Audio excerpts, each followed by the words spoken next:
दरम्यान मध्य रेल्वेचे जनसंपर्क अधिकारी यांनी या संदर्भात काय माहिती दिली आहे जाणून घेऊया। आपल्याबरोबर मध्य रेल्वेचे मुख्य जनसंपर्क अधिकारी डॉक्टर स्वप्नील नीला सर आहेत। सर, काय सांगाल, जळगावची नेमकी घटना काय आहे आणि कशामुळे झाली?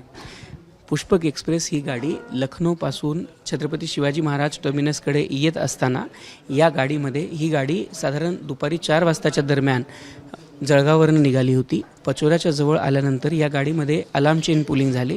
अलार्म चेन पुलिंगनंतर काही प्रवासी जे आहेत ते या गाडीतनं खाली उतरले होते। याच वेळेस अपोजिट डायरेक्शनने जाणारी जी कर्नाटक एक्सप्रेस ही गाडी आहे जी बेंगलोरवरून दिल्लीला जाते, या गाडीने काही प्रवाशांना इंजुरी झालेली आहे अशी प्राथमिक माहिती आपल्यापर्यंत आलेली आहे। 6 ते 7 प्रवाशांना तिथे दुखापत झालेली आहे अशी माहिती आपल्यापर्यंत आलेली आहे।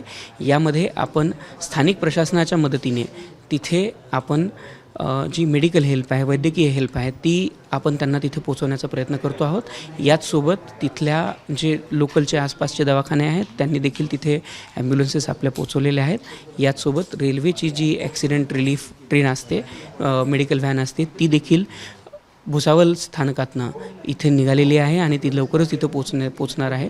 यानंतर ज्या प्रवाशांना इजा झालेली आहे किंवा इंजुरी झालेली आहे त्या सगळ्या प्रवाशांना आपण लवकरात लवकर त्यांना दुरुस्तीसाठी किंवा त्यांना जी वैद्यकीय मदत आवश्यक असेल ती पोचवण्याचा प्रयत्न करतो आहोत। अंदाजे 8 ते 10 प्रवासी मृत्यू झाल्याची माहिती मिळते आहे। नेमकी किती प्रवाशांचा मृत्यू झाले, काही माहिती किंवा आकडा वाढणार आहे का?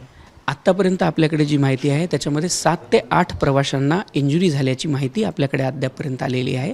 यापेक्षा जास्त जी बाकीची माहिती आहे ती तिथं वैद्यकीय मदत किंवा डॉक्टर्स पोचल्यानंतर की याच्यामध्ये अजून काही व्यक्तींना इंजुरी झालेली आहे का याची माहिती आपल्याला त्यानंतरच मिळू शकेल।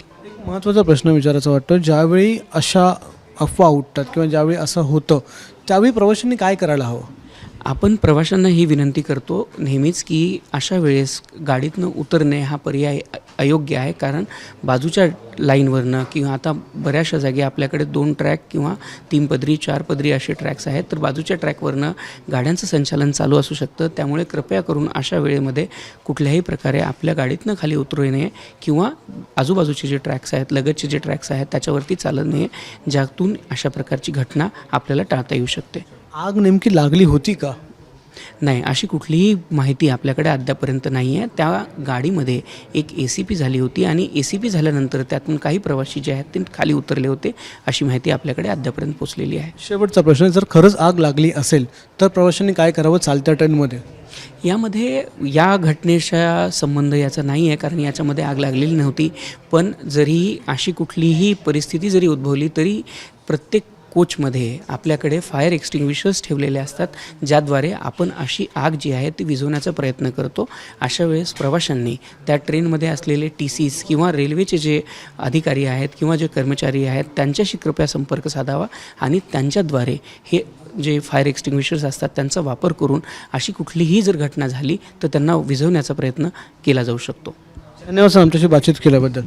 तर मध्य रेल्वेचे मुख्य जनसंपर्क अधिकारी स्वप्नील नीला सर आपल्याला सांगत होते की नेमकं काय करायला हवं अशा वेळी जर आगीची घटना घडली किंवा आग लागल्याची घटना असेल तर प्रवाशांनी काय करायला हवं हे त्यांनी सांगितलं। आणि मुख्यतः जळगावची जी घटना घडली त्या घटनेमुळे सध्या महाराष्ट्रामध्ये त्याचे पडसाद उमटत आहेत आणि या घटनेमुळे अनेकांचा मृत्यू झाल्याची देखील सध्या माहिती मिळते आहे। मात्र अधिकृतरित्या जी माहिती आहे ती थोड्याच वेळात प्रशासनाकडून देण्यात येणार आहे।